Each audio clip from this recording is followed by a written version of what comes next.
The Bunner sisters were proud of the neatness of their shop and content with its humble prosperity. It was not what they had once imagined it would be, but though it presented but a shrunken image of their earlier ambitions, it enabled them to pay their rent and keep themselves alive and out of debt, and it was long since their hopes had soared higher. Now and then, however, among their grayer hours, there came one not bright enough to be called sunny, but rather of the silvery twilight hue which sometimes ends a day of storm. It was such an hour that Ann Eliza, the elder of the firm, was soberly enjoying as she sat one January evening in the back room which served as bedroom, kitchen, and parlor to herself and her sister Evelina. In the shop the blinds had been drawn down, the counters cleared, and the wares in the window lightly covered with an old sheet, but the shop door remained unlocked till Evelina, who had taken a parcel to the dyer's, should come back.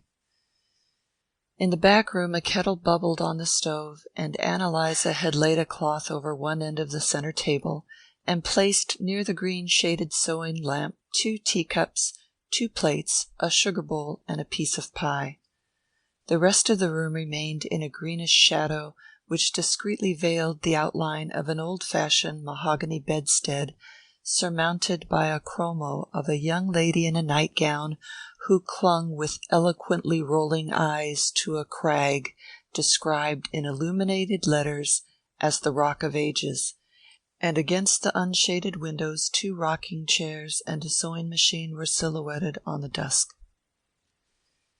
Ann Eliza, her small and habitually anxious face smoothed to an unusual serenity, and the streaks of her pale hair on her veined temples shining glossily beneath the lamp, had seated herself at the table, and was tying up, with her usual fumbling deliberation, a knobby object wrapped in paper.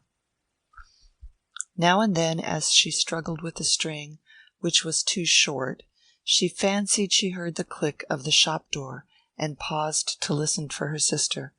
Then, as no one came, she straightened her spectacles and entered into renewed conflict with the parcel. In honor of some event of obvious importance, she had put on her double-dyed and triple-turned black silk.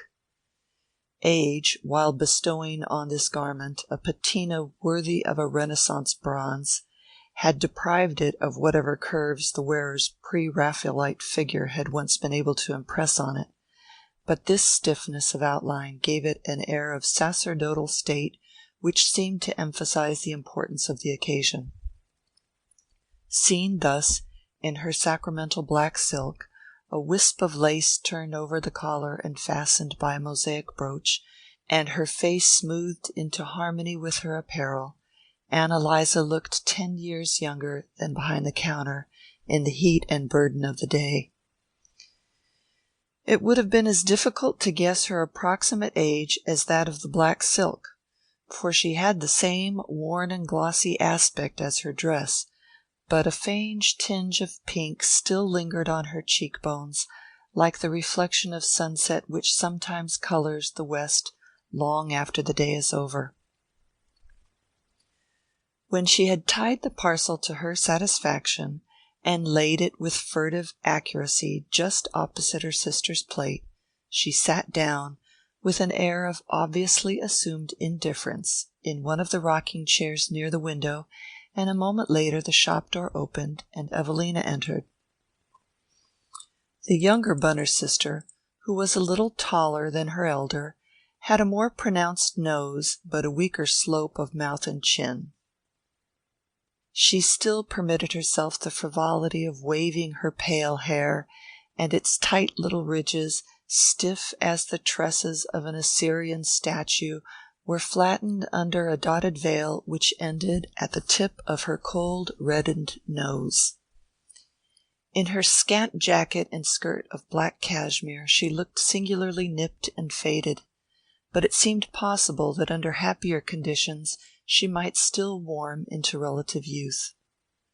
"Why, Ann Eliza!" she exclaimed, in a thin voice pitched to chronic fretfulness, "what in the world you got your best silk on for?"